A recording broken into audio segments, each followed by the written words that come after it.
नमस्कार साथियों। आज की डिस्कशन हमारी है शिक्षा और शिक्षा की वास्तविकता और नई शिक्षा नीति का जो ड्राफ्ट है, उस पर जो प्रतिक्रियाएँ हैं, उन प्रतिक्रियाओं पर हमारी बातचीत है। नेल्सन मंडेला ने एक बहुत ही गज़ब का स्टेटमेंट दिया था, education is the most important weapon which you can use to change the world. जी हाँ साथियों, ये बहुत नज़दीक लगता है सच्चाई के। शिक्षा एक राष्ट्रीय लक्ष्य है। ये एक ऐसा उत्प्रेरक साधन है जिससे देश के बच्चों और युवाओं का भविष्य रूपांतरित हो सकता है। आज हम जानते हैं कि भारत की लगभग सवा अरब जनसंख्या का लगभग आधा 26 वर्ष से कम उम्र के जनसंख्या है और सन 2026 तक ये संभावना है कि 29 वर्ष की औसत आयु के साथ भारत दुनिया का सबसे ज्यादा युवा देश होगा, जिसे डेमोग्राफिक डिविडेंड के रूप में स्वीकार किया गया है। तो क्या हम इस डेमोग्राफिक डिविडेंड को का लाभ उठाने के लिए वास्तव में तैयार हैं? भारत की साक्षरता दर अभी तक स्ट्रगल करते करते 74.4 तक ही पहुंच पाई है। अभी हमारा फोकस यूनिवर्सलाइजेशन के लिए है, लेकिन चिंता का विषय यह है कि साक्षरता के मामले में पुरुष और महिलाओं के बीच में बहुत बड़ा गैप, जिसे जेंडर गैप इन लिटरेसी कहा जाता है। जहां एक और पुरुषों में 82% की साक्षरता है, वही महिलाओं में 65% के साथ की साक्षरता दर है। लगभग लगभग ये अंतर 16-17 पॉइंट का है, जो कि एक बहुत बड़ा फिगर है। हालांकि भारत में साक्षरता पहले के मामले में बहुत सुधरी है। आजादी के वक्त हमारी साक्षरता की दर लगभग 12 से 18%, लेकिन अब भी भारत दुनिया की सामान्य साक्षरता की दर 85% काफी कम है। ये एक पुराना सत्य है कि हमें वही मिलता है हम जिसके लायक हो। इसलिए शिक्षा और इसके गिरते हुए स्तर के कारण भी हमें वही मिलेगा। आज समाज में जिस तरह मूल्यों का नुकसान हो रहा है, ह्रास हो रहा है, उसी की परछाई हमें शिक्षा में भी देखने को मिलती है। शिक्षा की वास्तविकताओं की अगर हम बात करें, तो स्कूल में पढ़ाई करने वाले 9 छात्रों में से एक ही छात्र कॉलेज स्तर तक पहुंच पा रहा है। भारतीय शिक्षण संस्थाओं की में शिक्षकों की कमी का आलम यह है कि आईआईटी जैसे संस्थानों में भी 25% शिक्षकों की कमी है। भारतीय छात्र विदेशी विश्वविद्यालय में पढ़ने के लिए हर साल लगभग 7 अरब डॉलर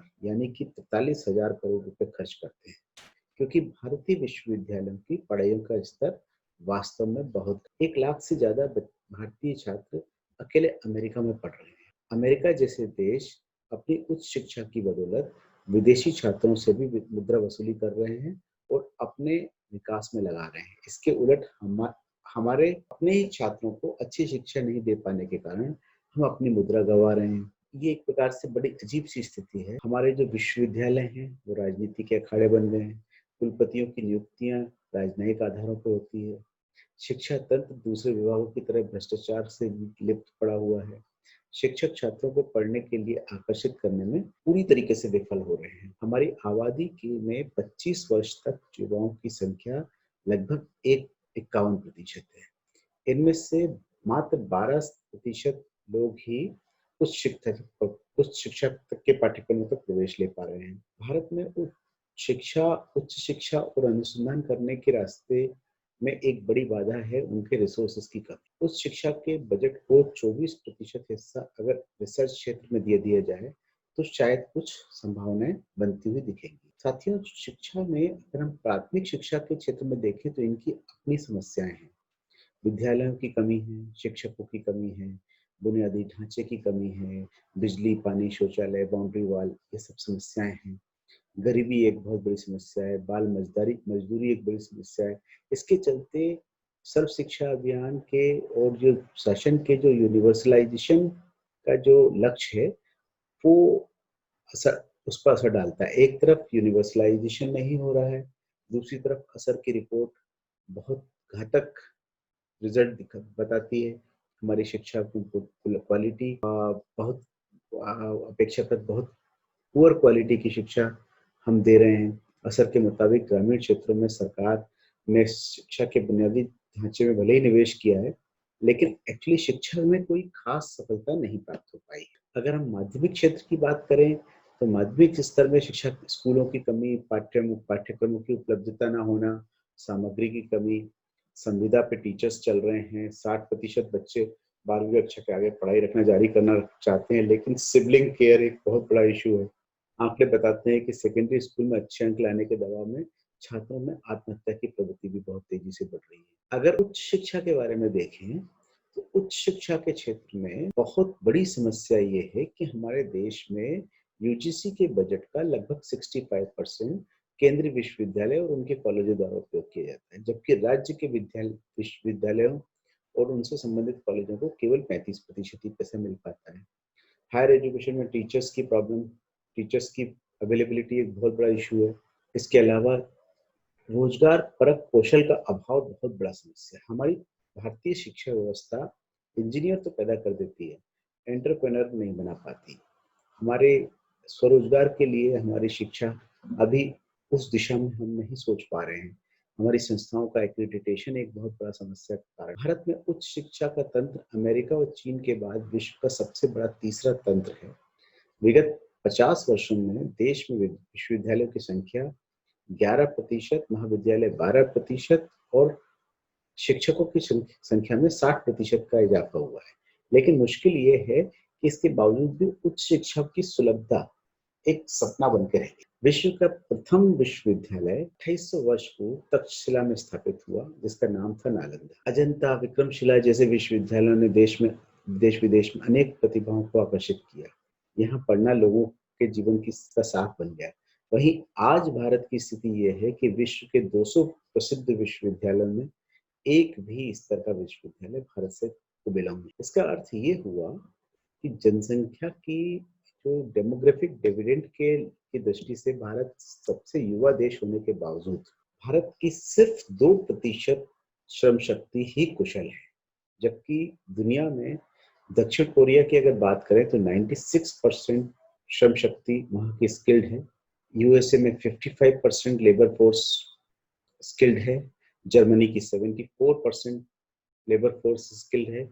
चीन जैसे देश की 45% लेबर फोर्स स्किल्ड है, जबकि हमारी स्थिति हम कहाँ स्टैंड करते हैं? 2% labour force skilled labour force के साथ में।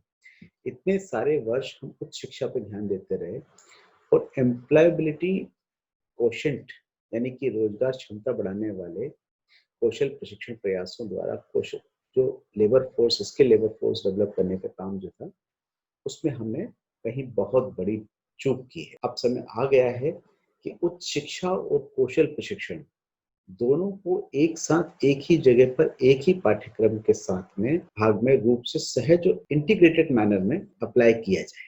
साथियों, इसी दिशा में एक उम्मीद की किरण के रूप में नई शिक्षा नीति, जिसका कि मसौदा तैयार है, संसद की मंजूरी होते हुए लागू होगी। इसको एक नई उम्मीद के रूप में देखा जा रहा है और इसके कुछ महत्वपूर्ण पहलू हैं जिन पर बिंदुओं पर नजर डालना ठीक होगा। नई शिक्षा नीति 2019 की शिक्षा प्रणाली को इस प्रकार से तैयार किया गया है कि ये देश के हर नागरिक के जीवन से जुड़ सके। पाठ्यक्रम में भारतीय ज्ञान पद्धतियों को शामिल करने, राष्ट्रीय शिक्षा आयोग का गठन करना, प्राइवेट स्कूलों को मनमाने तरीके से फीस बढ़ाने से रोकने आदि जैसी इसमें सिफारिशें की गई हैं। आयोग राष्ट्रीय शिक्षा आयोग में शिक्षकों के प्रशिक्षण में व्यापक सुधार के लिए शिक्षक प्रशिक्षण और सभी सभी शिक्षा कार्यक्रमों को विश्वविद्यालय और कॉलेज स्तर पर शामिल करने की महत्वपूर्ण सिफारिश की है।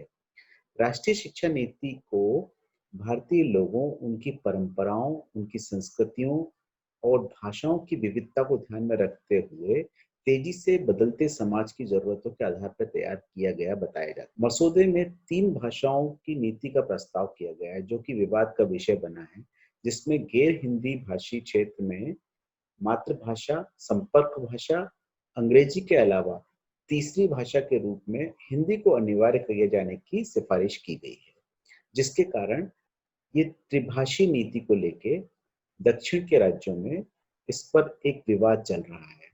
एक्चुअली ये कस्तूरी रंजन समिति के क्या है यहाँ पे ये समझने की भी बहुत बड़ी आवश्यकता है। दोस्तों, शिक्षा की जिम्मेदारी किसकी रही है, ये भी एक चिंतन का विषय, एक बहुत जरूरी विषय है। गौरतलब है कि शिक्षा समवर्ती सूची का विषय रहा। 1976 से पहले शिक्षा राज्यों की सूची में शामिल थी, यानी कि स्टेट सब्जेक्ट था। लेकिन 1976 में किए गए 42वें संविधान संशोधन से जिन 5 विषयों को राज्य सूची से हटाकर इन्हें समवर्ती सूची में डाला गया, उनमें शिक्षा भी शामिल थी। अब समवर्ती सूची में शामिल विषयों पर केंद्र और राज्य दोनों मिलकर काम करते हैं। शिक्षा के लिए कई सारी योजनाएं केंद्र द्वारा, कई सारे प्रयास राज्यों द्वारा चलाए जा रहे हैं, जैसे कि सर्व शिक्षा अभियान, समग्र शिक्षा, मिड डे मील, पढ़े भारत, बड़े भारत। बहुत सारी योजनाएं माध्यमिक स्तर पे रमसा के नाम से राष्ट्रीय माध्यमिक शिक्षा अभियान की योजना के रूप में चलाई जा रही है। रूसा के नाम से राष्ट्रीय उच्चतर शिक्षा अभियान भी चलाया है। बट दोस्तों, इन सारी चर्चाओं और एनालिसिस के बाद ऐसा प्रतीत होता है कि भारत में शिक्षा के उद्देश्यों को शुरुआत में अंग्रेजों द्वारा परिभाषित किया गया और अभी हम पूरी तरीके से एक नई एक दूसरी ही किसी और दिशा में बहुत आगे जा चुके हैं। वास्तव में शिक्षा का भारतीयकरण होना आवश्यक। भारतीयकरण से मतलब भारतीय मूल्यों के साथ रोजगार परक शिक्षा का स्थापना। स्वामी विवेकानंद जी ने शिक्षा का उद्देश्य जीवन निर्माण, मनुष्य निर्माण एवं चरित्र निर्माण बताया था। किंतु आज हम किस दिशा में हैं, ये हमारे लिए एक वास्तव में एक महत्वपूर्ण चिंतन का विषय। इसी चिंतन के साथ आज का इतना ही, आज बस इतना ही। धन्यवाद।